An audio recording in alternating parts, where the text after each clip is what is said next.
Hi guys, welcome back to another episode of First Cry in Motherhood. If you're a returning subscriber, thank you so much for coming back. If you're a new member, of course, welcome to the family. And let's grow the channel, let's support each other. So guys, in today's episode of Did You Know, we are majorly just trying to create awareness. Did you know that this month of October is actually pregnancy and infant loss awareness month? I didn't know, guys, until I became a mom. I didn't know, guys. So in this month, it is just the whole month, but specifically on the 15th of October, that is when we observe the day, like literally observing the day. So during this month, guys, we remember the babies who were born sleeping. We remember those we carried but never held. We remember those we held but we could not take them home. We remember those who came home but could not stay. Yeah. So if you're out there, if you're a mom going through grief, we stand with you. We wish you God's grace and God's strength. And let's just spread the awareness and know that, guys, this thing is real, it happens, and it's out there. So yeah, that is what our Did You Know segment is talking about. So guys, other than that, what I would like to talk about this week is things or struggles that I had, that is now postpartum struggles, or I don't know if they shocked me, I don't know, but there are things that I felt like I really struggled with, but they're getting better with time. Now it's getting better, so I'll just get straight into it. So number one, guys, of course, topping the list is the constipation.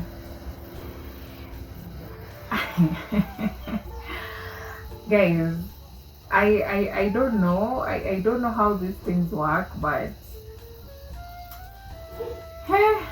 constipation is real. So immediately, of course, after giving birth, there is this medicine that I was taking. It's a syrup.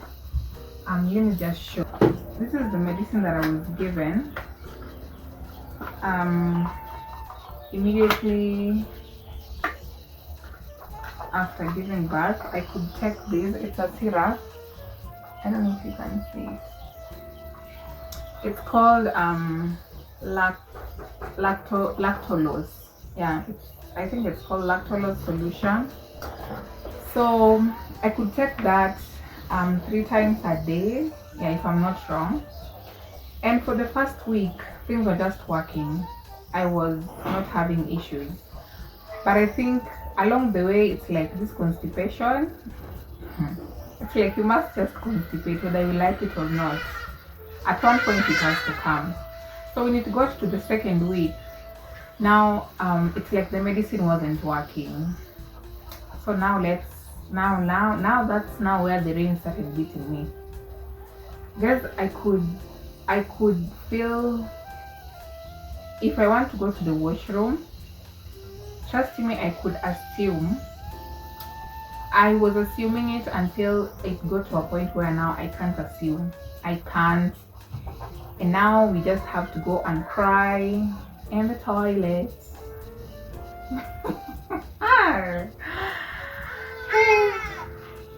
Constipation is not a joke, especially this one that comes postpartum.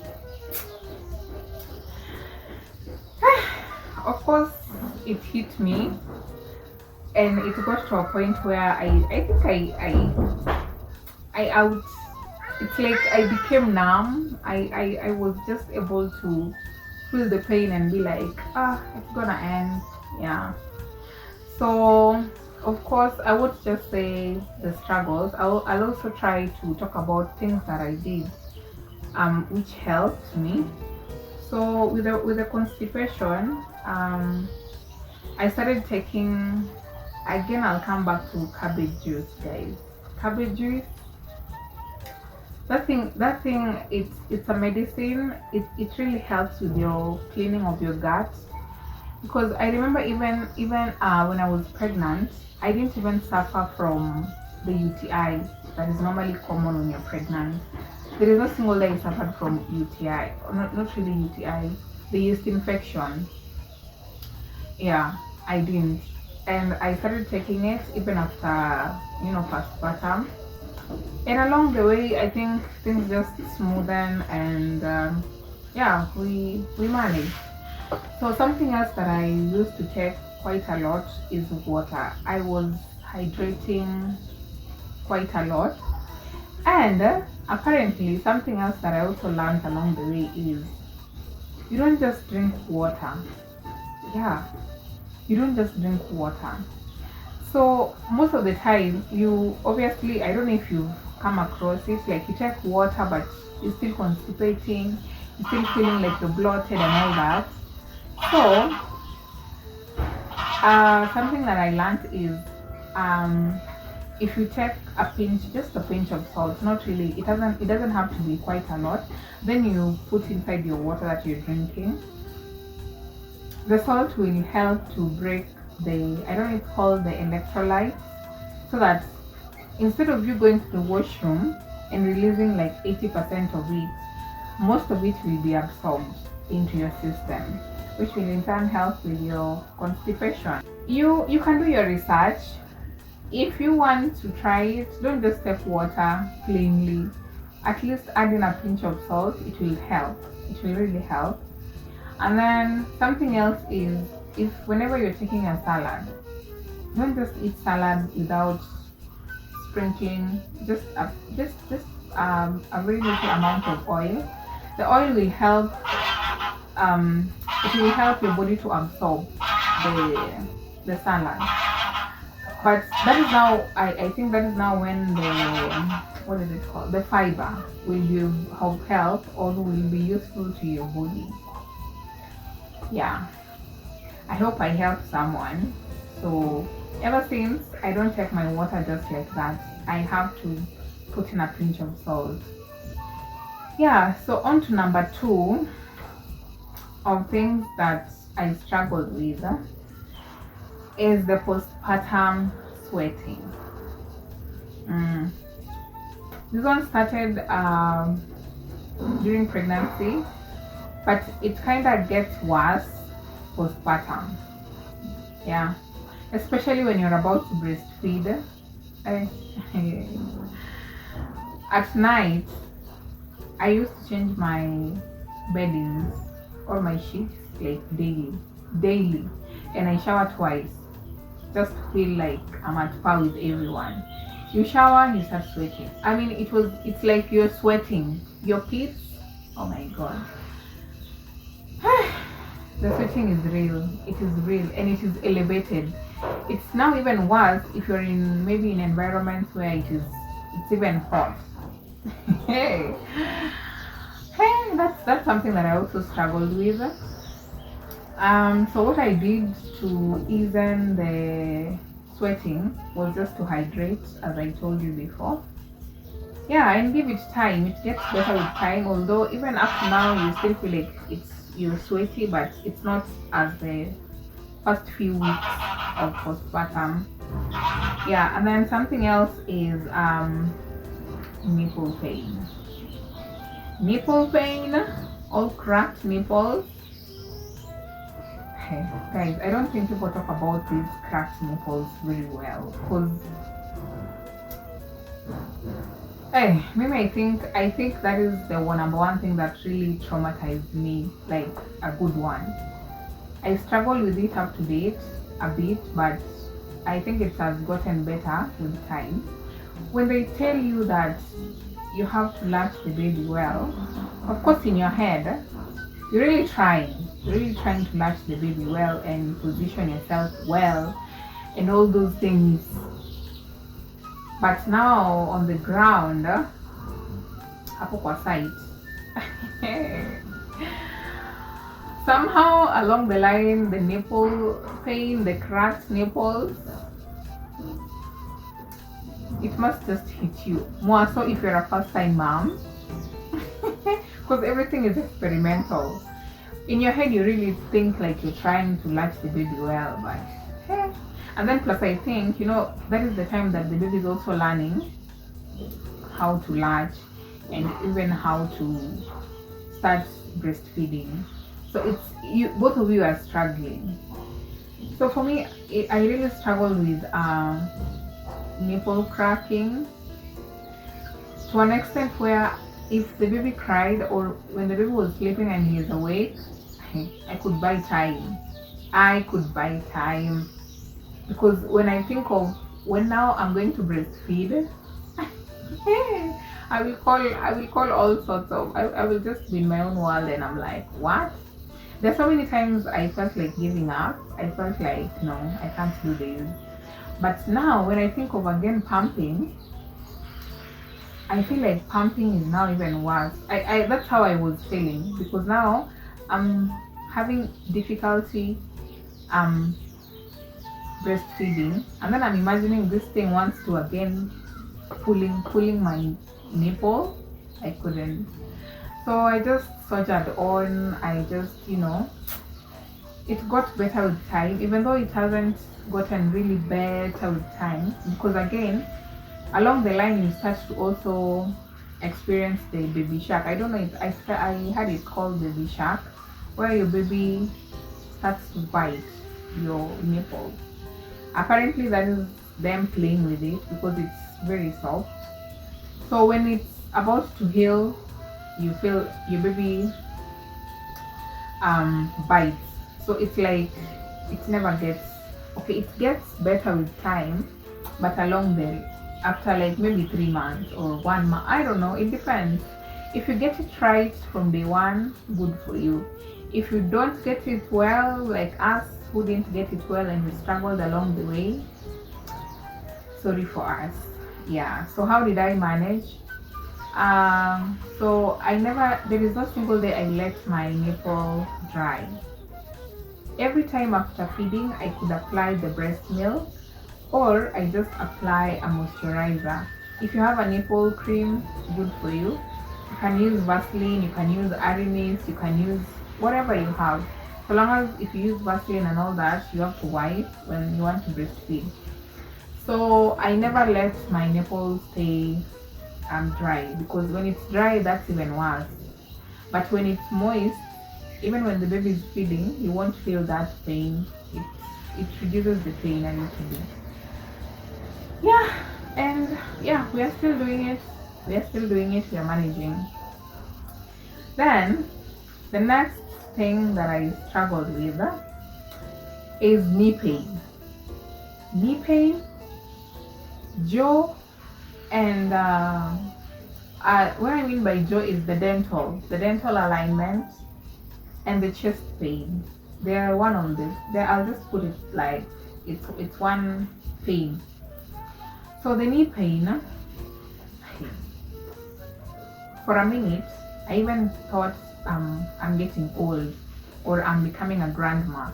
I couldn't stand on my own. I had to like support myself on something just to stand, because my knee, I don't know if you struggled with knee pain or I don't know. Knee pain was just serious. It is something that I didn't see it coming. And over time, I think it gets better. Currently, it's better off. I can even squat. Yeah, even squatting, going to the toilet. Hey, I don't know. Hey, where postpartum, and I think that's even why what is it called? The depression. It is real. Yeah, it is real, because you struggle with so many things. A lot of things really shock you. A lot of things kind of get you by surprise, and you don't even know how to go about it. So so about the jaw pain, that is my dental alignment. My teeth just became so weak until I was like, what is wrong with my teeth? The jaws, I don't know. but they get better with time. That is the good news. And then my chest pain, I still struggle with it up to today, especially when I stand for quite some time. The chest pain, I mean, my back, it is now directly my chest, then now the back side. So how do I manage? For the knee pain, I used to take a lot of bone soup. Then I started taking my the supplements. I started taking the trical, which is majorly for calcium development. Yeah. And then for my jawbone, I did nothing about it. It just got better with time.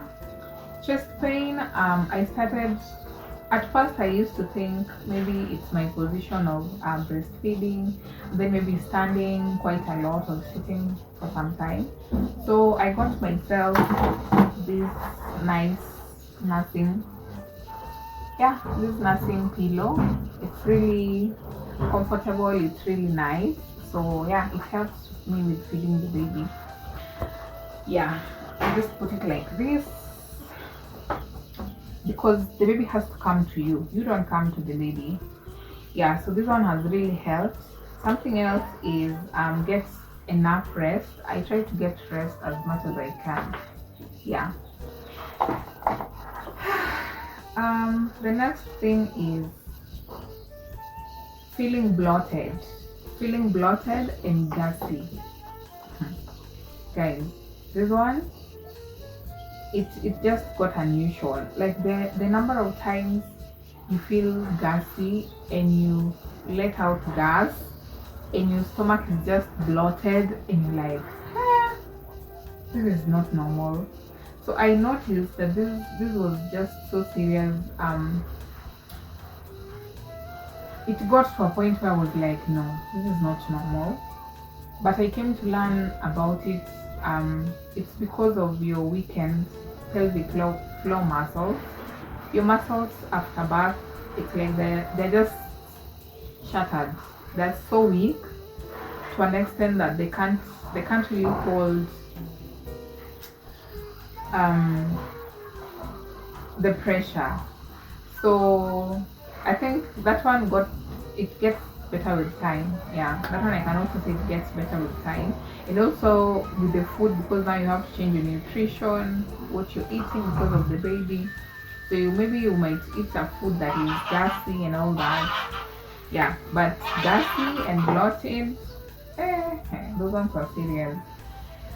Yeah, then this is now the last and not the least. Of course, the breastfeeding part, where you're breastfeeding from nowhere, you just feel like you really want to take water, especially at night. This majorly happened to me at night mostly. Where after feeding, I could take more water at night than even during the day. You just you feel like you're thirsty and you want to take water. So what I did is I tried to take at least, I have this bottle that helps me. It's 1500 ml, that is like 1.5 liters. So I take 3 bottles of this, that is like 4.5 liters. Yeah, so this one also helps with my breastfeeding, ensuring that my milk supply is not, because so far so good. I haven't really struggled with milk supply. So yeah, I try to take this, then I just add with other combinations like soup, butternut soup, all that. So yeah, this bottle really helps. It really helps. And I, of course, don't forget to put in a pinch of salt. It really helps. Yeah, guys, so that was it for my video of today. Those are things that I really struggled with. Of course, as a first-time mom, I didn't know. Everything was experimental to me. Even up to now, I'm still experimenting. But it gets better with time. That is what I can say. If you are in this phase, or maybe if you are in your first week, first month, second month of postpartum, and you're finding it so difficult, the sleepless nights, the struggles, maybe you're struggling with milk and you just can't keep up with it, don't give up. I can't say that it gets better with time. Yeah, it really does. And you even look back in your life, hey, that was me, I did all that, kudos to me. So I'm still giving moms out there flowers. I just have to give you your flowers, guys, because you're doing an amazing job. And keep up. It's a lifetime commitment journey. Yeah, and you're happy. You're happy when you see your baby growing, your baby hitting milestones. It's the best feeling. It's the best feeling. So guys, I'll wrap it up for today. I'm still wishing October moms a happy delivery. Those who have already given birth, happy motherhood. One day at a time, it gets better. Bye for now. See you on my next video. Don't forget to like the video if you learned something. Don't forget to share, and of course support me by subscribing. Let us grow the channel, let us grow the family. Bye. I love you guys.